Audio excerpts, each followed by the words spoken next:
What if proving your identity anywhere in the world was as simple as tapping your phone? No passports, no paperwork, no borders. That's the dream behind a universal global digital ID. But behind the convenience lies a complicated puzzle of politics, privacy, power, and technology. Today, we unpack the real story behind the race to build a global digital ID system and why it might matter more than you think. Chapter 1: A world without borders but with IDs. The world is more connected than ever, yet proving who you are still depends on physical documents that don't cross borders easily. If you've ever been stranded without your passport, struggled with KYC checks, or waited weeks to verify your identity for a job or service, you already know the friction. That's what the idea of a global digital ID wants to fix: a single, secure, portable identity you can use anywhere. From opening a bank account in Berlin to accessing healthcare in Nairobi, the technology to do this already exists: biometrics, blockchain, mobile phones, cloud systems. They're all part of the toolkit. But technology is the easy part. The real challenge is trust. Who issues the ID? Who stores the data? Who gets access to it? A global digital ID sounds like a convenience upgrade, but it's also a political minefield. Different countries have different definitions of identity. Some governments see ID systems as tools for control, others view them as gateways to inclusion. That means what works in Sweden might be unacceptable in Brazil. Even when countries agree on standards, there's another layer: companies. Big tech firms are already experimenting with digital identity solutions: Apple Wallet, Google Identity, Facebook Login. They're not just features, they're stepping stones to something bigger: a global ID system built on private infrastructure. And that's where the debate gets heated. Should a person's identity be tied to a government, a global organization, or a private corporation? Imagine your ability to access services, travel, or even work being tied to a single digital profile owned by a company or controlled by an unelected agency. Sounds efficient, sounds terrifying. Right now, efforts to build these systems are fragmented. The UN's ID 2020 initiative is one of the most well known. It aims to give every person on the planet a digital identity, especially the billion people who don't have any ID at all. That's noble, but also complex. For some, it's a humanitarian mission. For others, it feels like surveillance wrapped in altruism. And then there are national efforts like India's Aadhaar or the EU's eIDAS system, each trying to standardize identity in their own regions, each with very different approaches to data, security, and user control. What's emerging is not one universal system, but many overlapping ones. They don't always talk to each other. And that's a problem.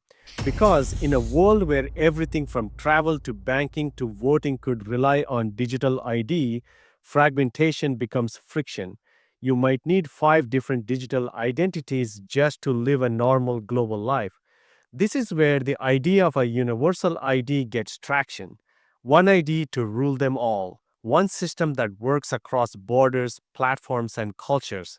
But getting there means rewriting how we think about citizenship, privacy, and trust. Next, let's look at the players pushing hardest for this vision and what they stand to gain. Chapter 2: The Architects and the Agendas. When we talk about who's building a global digital ID, we are not just talking about governments. In fact, some of the most active players are private companies and international coalitions. Microsoft, Accenture, MasterCard, the World Bank, the World Economic Forum, these names come up again and again. They are not always in the spotlight, but they're laying the groundwork, and they each have something different to gain. Start with tech giants. For companies like Microsoft, digital identity is a natural extension of the cloud and authentication services they already provide. If every person on earth needs a secure digital ID, That's billions of users generating data, requiring infrastructure, and staying in digital ecosystems controlled by these firms. It's not just about access, it's about control of the rails. Then there are global institutions like the UN and World Bank. Their involvement makes sense on paper. They focus on inclusion, on giving IDs to refugees, to people in fragile states, to those left out of formal economies. And they're doing real good in many cases. But even noble missions can come with trade offs. When identity systems are rushed or poorly governed, they open the door to surveillance, discrimination, or exclusion, all in the name of progress. Financial players like MasterCard and Visa see another angle. A verified digital ID is a gateway to the global economy. If more people have trustworthy IDs, more people can open bank accounts, qualify for loans, buy insurance. That's a massive market opportunity, especially in emerging markets where traditional documentation is sparse but mobile phone penetration is high. It sounds like a win win, but here's where the story gets murkier. These systems don't just verify who you are, they can track what you do. Every login, every transaction, every location ping can become part of your identity profile. And once those profiles exist, someone is managing them, someone is monetizing them, someone is setting the rules for who gets in and who gets locked out, and who gets to decide what happens when your ID gets flagged, frozen, or misused. Who do you call if your global digital ID fails during an emergency? If it's a state run system, you might have some rights. If it's a private one, maybe not. If it's a hybrid model run by a public private partnership, good luck finding accountability. We're already seeing early battles over these questions. India's Aadhaar has faced backlash over privacy breaches. The EU's eIDAS system has raised alarms about interoperability and data ownership.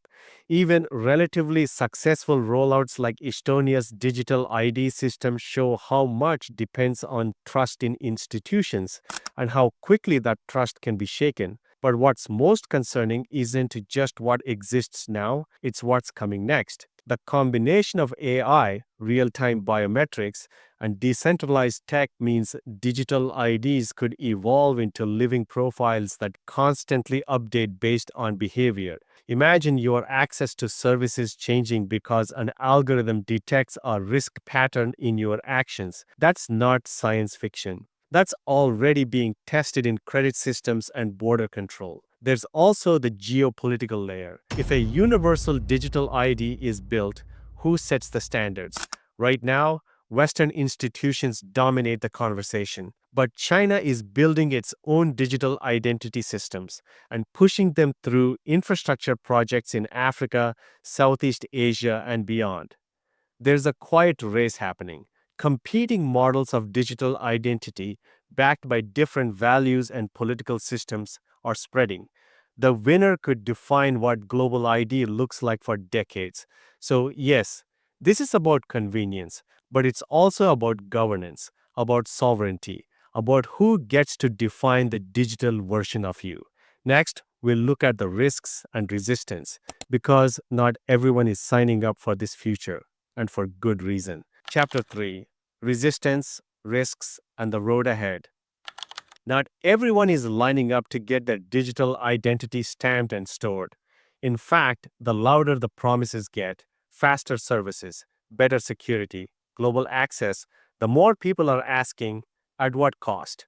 That skepticism isn't paranoia, it's experience. The history of identity systems is full of unintended consequences and quiet abuses. Take surveillance. A centralized digital ID system can be the ultimate tracking tool. If every time you log in, cross a border, buy something, or access services, it gets logged, that creates a complete digital footprint. In the wrong hands, or even in hands that once seemed trustworthy, that's a powerful lever for control. Governments can use it to monitor dissent, Companies can use it to profile consumers, insurance firms can use it to assess risk, and you may never know what's happening behind the scenes. Then there's exclusion. One of the main arguments in favor of digital IDs is that they include people who have no official documentation. But if the system isn't carefully designed, it can do the opposite. If your biometric scan fails, if you don't have a smartphone, if your data gets corrupted, you can be locked out of critical services. In a system that treats digital identity as mandatory, being unverified is the same as being invisible. We've already seen this play out. In India, residents have been denied food rations and welfare benefits because their Aadhaar authentication failed. In Kenya, the Huduma Namba project raised major concerns about excluding ethnic minorities. In both cases, the problem wasn't just bugs in the system, it was the assumption that the system would always work and that everyone would be included by default. Privacy advocates point out another risk: mission creep. Digital ID systems might start with one purpose, like accessing public services, but over time, they get linked to more systems: voting, taxation, health, education, banking, even social media. The more places your ID is used, the harder it is to control.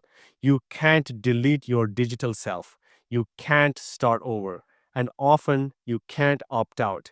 That's why we were seeing resistance from activists, from civil liberties groups, from technologists warning that convenience is coming at the expense of freedom. Some are pushing for decentralized models of identity where individuals own and manage their own data instead of handing it over to central authorities.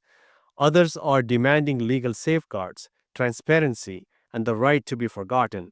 There's also a growing call for standards, not just technical ones, but ethical ones. How is consent managed? What data is collected and why? Who audits these systems? What happens when things go wrong? Without answers to these questions, any global digital ID system risks becoming just another black box. But here's the tricky part: the demand for identity is not going away. More of our lives are moving online.